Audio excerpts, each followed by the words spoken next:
வணக்கம். கண்டிப்பாக பேசுகிறேன். இப்போ நம்ம வீட்டு வாஷிங் மிஷினு ஃபால்ட் ஆகிடுச்சு. பார்க்கலாங்களா? பாருங்கள். நல்லா இருக்குங்களா? புதுசு தாங்க. இது என்ன ஆச்சுன்னா, ஒரு வாரம் நாங்கள் ஊரில் இல்லை. ஊருக்கு போயிட்டு வந்துட்டு இன்றைக்கி மார்னிங் போட்டால் நல்ல ஆனே ஆகலை. லைட் எல்லாம் உடனே சரி நம்ம நண்பர்கிட்ட சொல்லி, ஏன்னா இவங்க ரெகுலராக வருவாங்க, இவங்ககிட்ட சொன்ன உடனே வந்தாங்க. பார்த்துட்டு என்ன இப்படி இருக்குதுன்னு உள்ளே அந்த மிஷின் வெளியே எடுத்தாங்க. உள்ளே வந்து நம்ம வீட்டில் இருக்கிற எலி வந்தோடனே கேட்டார், எலி இருக்கான்னாரு. இருந்தது எதற்காக தான் வெளியே போச்சு அப்படின்னு எலி பொண்ணு வச்சு 2 எலியும் பிடிச்சிருக்கேன். உள்ளே இருக்கிற ஒயர் எல்லாத்தையும் கட் பண்ணிச்சு. துண்டு துண்டாகிடுச்சு. பார்த்திங்கன்னா பீஸ் ஆகிடுச்சு. என்ன பண்ணுறது?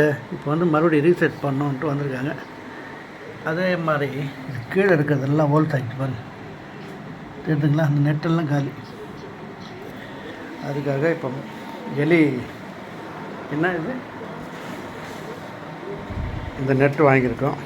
இதை போட்டு அடித்து அது கீழே பாட்டம் க்ளோஸ் பண்ணணும். எல்லாமே க்ளோஸ் பண்ணிச்சுங்க. வயர்கள் எல்லாமே கட் ஆகிடுச்சு.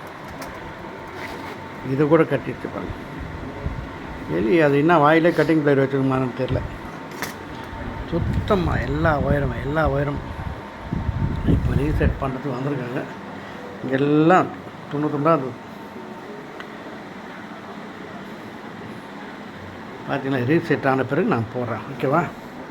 உங்கள் வீட்டில் பார்த்து செய்யுங்க. எலி இருக்கிற இடத்துல நம்ம வைக்க வேணாம்.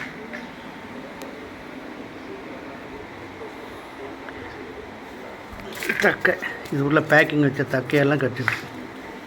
இப்போ இந்த மிஷினை வேறு இடத்துல மாற்றி வைக்கணும் ஒரு ஐடியா வந்திருக்கு. பார்க்கலாம். அவர் என்ன சொல்லனா, நம்ம நடமாடும் இடத்துல வச்சுன்னா கொஞ்சம் இதாக இருக்கும். கொஞ்சம் ஒதுக்கு புறமா வச்சுன்னா அது வந்து ஈஸியாக அட்டாக் பண்ணுறது சரியாக இருக்கும். சுத்தமாக போச்சு. ஓகேங்களா? மீண்டும் சந்திப்போம். ரெடியான பிறகு நான் சொல்கிறேன். நீங்களும் உஷாராக வைங்க.